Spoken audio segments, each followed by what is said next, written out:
Bonjour, je m'appelle le Père Godlove Wessendema, prêtre de la congrégation des Pères Maristes, ordonné à Mézi le 9 août 2025 par Monseigneur José Avelino Betancourt, nonce apostolique au Cameroun et en Guinée équatoriale.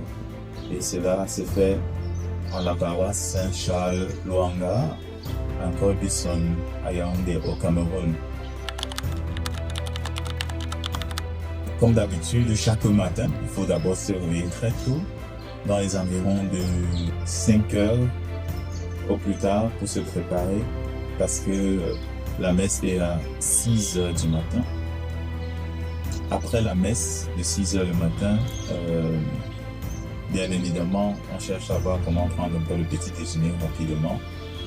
Et je me dépêche pour aller à l'école parce que ma première terre de mission, c'est le Burundi, où j'étais envoyé dans notre école à Sainte-Marie de Kinanira 2 pour assister dans l'administration de l'école. Et donc, après avoir vérifié les travaux à faire de la journée au niveau de l'école, ce qui suit, c'est que je cherche tout simplement à continuer avec mon programme de carême que je me suis fait, et qui est très simple, un demi-jeûne, une journée par jour, et puis lire quelques livres.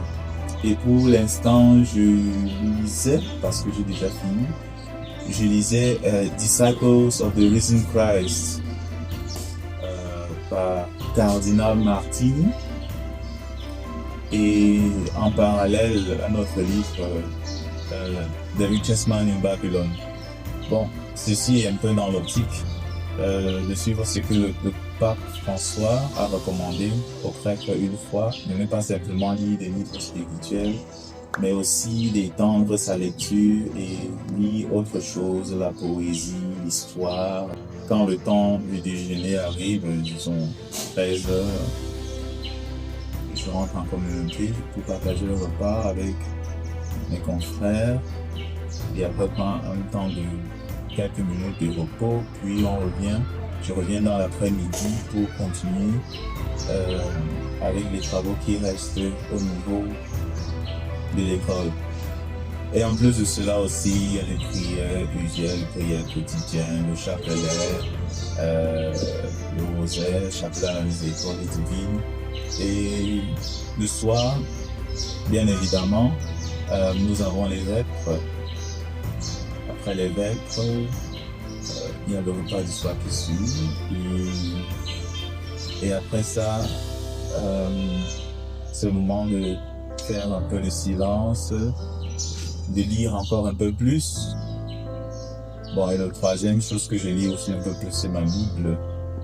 Et il est important de se ressourcer régulièrement dans les Saintes Écritures. Donc, pendant ce temps de carême, mon espoir est de lire la Bible 2 fois par jour, en matinée et en soirée. Et aussi les 2 autres livres. À ce jour, j'ai déjà fini Disciples of Christ, of the Risen Christ, et The Richest Man in Babylon, qui étaient des livres très intéressants. Et je passe au prochain livre avec le cardinal Ratzinger sur Jésus de Nazareth. C'est en cours, et puis je cherche un autre livre en parallèle pour lire, pour continuer à m'éduquer, continuer à me former. Le Seigneur de nous aider, de nous inspirer pour que nous puissions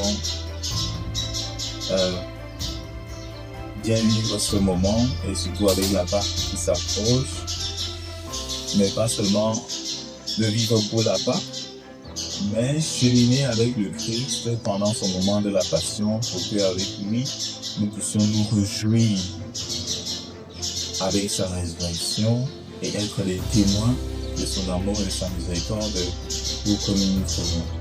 Et sur ce, je vous remercie, et je souhaite bon courage à ceux qui passent qui ont pris des résolutions pour le carême, de tenir et de continuer dans la foi.